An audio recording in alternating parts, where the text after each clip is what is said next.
Bonjour à toutes et tous, aujourd'hui on va parler de Jason Bourne, quatrième film de Jason Bourne et cinquième film de la saga. Bon, parce que si je vais essayer de faire une vidéo en 10 minutes, c'est mon objectif de la vidéo, parce qu'il y en a que ça lasse mes vidéos bien trop longues.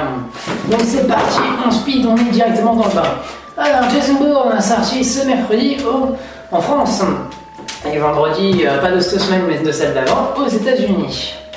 Donc c'est le nouveau film de la série Jason Bourne. On a eu donc 3 films avec le héros Jason Bourne.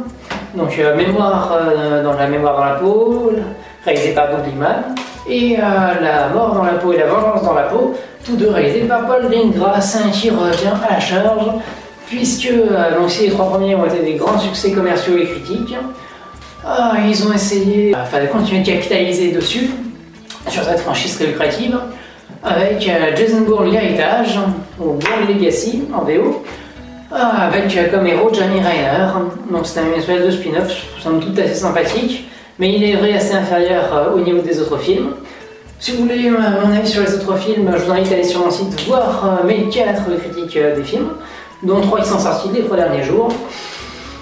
Mais sinon, pour avoir une petite ordre d'idée, donc Bourne Identity 4 étoiles, Bourne Supremacy 3,5.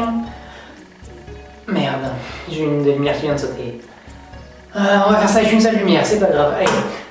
Allez. Bourne Ultimatum 4 étoiles, et donc Bourne Legacy à 3 étoiles. Donc, Bourne. Donc là, voilà. Donc Matt Damon avait dit qu'il n'en reviendrait dans la saga que si Paul Greengrass revenait derrière la caméra, puisque c'est quelqu'un qu'il a visiblement beaucoup apprécié, puisque les 3 quarts de la filmographie récente de Mr. Greengrass se trouve avec Matt Damon, puisqu'en dehors donc, de La mort et La vengeance dans la peau, il y a aussi Big Green Zone avec Matt Damon. Une collaboration qui marche donc.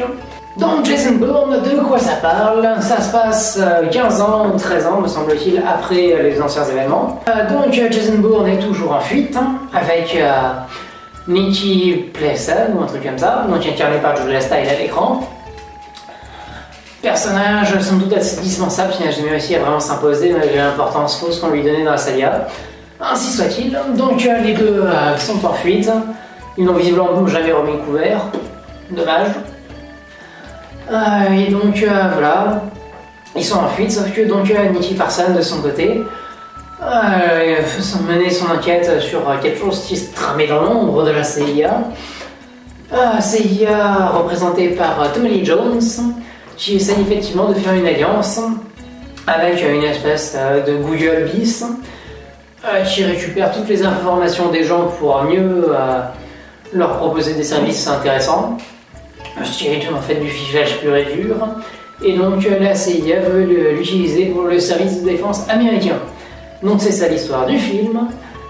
Et donc Jason Bourne a été d'abord étranger à cette histoire, mais Nicky Parson a récupéré des informations intéressantes dessus. Du coup, il rentre dans le jeu. Du coup, la CIA met son atout sur la table. Il est incarné par Vincent Cassel à l'écran, qui reprend un peu comme Clive Owen dans le premier, Karl Urban dans le deuxième, et Edgar Ramirez dans le troisième, le personnage du méchant typique, simple tueur à gages de la CIA. Le petit élément de surprise. En fait, John Allen dans les films 2 et 3, voilà, et ce coup-ci, c'est son personnage en bis, incarné par les grands par Alicia Vikander, celle qu'on voit partout en ce moment. On l'a vu l'an dernier dans Ex Machina, Agent spécial Man from Uncle, Souvenir d'un été ou un truc comme ça, non pas du tout, Mémoire d'un été, et Danish Girl, et puis celle qui va incarner Lara Croft dans le prochain film qui sort en mars 2018. Voilà pour le petit speech. Alors qu'est-ce que j'en pense? J'en pense pas grand chose. J'en pense que c'est Bourne Supremacy, donc le deuxième, La mort dans la peau. C'est un peu le film bis. Déjà, on avait un peu le syndrome de la boucle dans le troisième, Jason Bourne, où Nicky Parson, de même que Marie, s'était ralliée un peu comme ça avec Jason Bourne. Et on avait eu aussi la scène où elle se teignait les cheveux en noir et se coupait les cheveux. C'est un peu débile parce que lui, Jason Bourne, dans aucun film, il n'en a eu quoi que ce soit à foutre de la discrétion. C'est quand même un peu dommage pour un agent spécial, ça va être mon premier reproche à ce film et à l'ensemble de la saga. C'est qu'il n'a jamais essayé de se fondre vraiment dans le paysage, de passer incognito ou trucs comme ça, il n'a aucun talent à ce niveau-là. C'est malheureux. Notamment, on peut penser à Sherlock Holmes, où il se déguise en vieillard dans le deuxième, ou un truc comme ça, et il est capable de bien se fondre dans le paysage. C'est qu'il y a la scène de fin avec le fauteuil, c'était colossal. Mais je pense surtout à Hitman. Hitman qui est un spécialiste pour prendre des déguisements, genre d'agent de sécurité, des trucs comme ça, et de se fondre dans le paysage comme c'est pas permis. Avec des scènes très classes, notamment dans le film de Xavier Gans, dans 2007, que j'avais trouvé personnellement très bon. Donc là, on n'a pas ce côté infiltration là. Le côté infiltration a de la gueule, hein, c'est ça qui avait fait un peu la force des premiers films. Mais donc, force est de constater que par rapport à certaines concurrences, on est assez largement en dessous.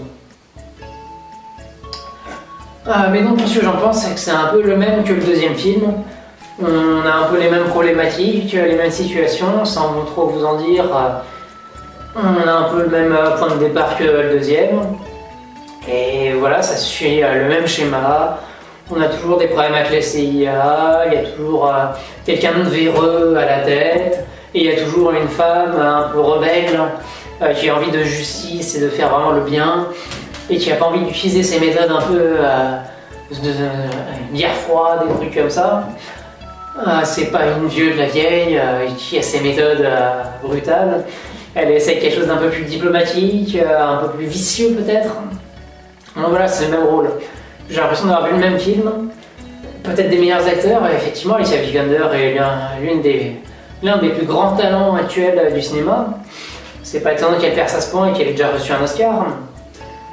Mais donc voilà, le film est un excellent divertissement, des grosses scènes d'action, pas forcément aussi mémorable que dans les précédents films, ça m'a pas autant marqué. Effectivement, il y a les manifestations dans les rues, il y a quelques trucs sympathiques. C'est un peu de la surenchère, le coup à la fin à Las Vegas. Après tout, pourquoi pas, mais voilà. Le scénario m'a pas du tout convaincu. C'était beaucoup trop facile. Beaucoup de redites. Non, ils n'arrivent pas à faire un vraiment bon scénario. C'est ce que j'avais reproché à La Mort et à La Vengeance dans la peau. C'est que tout ce qui était Train Stone et tout ça, on savait déjà un peu comment ça se passait. Mine de rien, c'est quand même Bourne Legacy, Bourne l'héritage en français, et Jeremy Renner qui a le plus développé le background et le côté Train Stone, notamment avec les pilules. C'est le seul film qui en a parlé, alors que c'est évident depuis le premier film, avec les effets secondaires que Clive Owen disait. Donc c'est dommage. Niveau scénario, ils n'ont pas assez développé. Ça reste très bateau, ils nous ressortent un peu les mêmes histoires de CIA corrompus, enfin pas corrompus, mais qui utilisent de mauvaises méthodes un peu trop extrémistes. Et voilà. Donc voilà ce que je pensais de Jason Bourne. Non, il n'y a pas de souci, c'est Jason Bourne. Voilà, comme Rocky Balboa. Donc voilà, c'est un bon divertissement, pourquoi pas. Mais donc voilà, je trouve ça assez redondant au niveau des thèmes, de l'histoire. Revenir pour faire ça, je sais pas trop. L'idée de faire un crossover avec ce qu'ils avaient commencé à développer avec Jason Bourne l'héritage, je trouverais ça beaucoup plus intéressant déjà. Mais penchez-vous sur le scénario là, c'est un peu trop juste. Donc je resterai personnellement à 3 étoiles sur 5. Personnellement, ça vaut pas tellement plus que l'héritage. Et ouais. Un retour en demi-teinte, un petit manque d'innovation et d'idées fraîches. Voilà. Sinon, prochaine vidéo, mardi, pas le prochain, celui d'après. Parce que je pourrais pas avoir Star Trek avant lundi 21, c'est. Donc du coup, je vais essayer de faire mon petit bilan sur le cinéma d'ici là. Donc voilà. Continuez de vous cultiver, allez voir des films, abonnez-vous, vous pouvez me suivre sur Twitter, Facebook, mon site internet, Instagram, faites-vous plaisir. abonnez-vous à la chaîne, on se retrouve dans ces 4, salutations.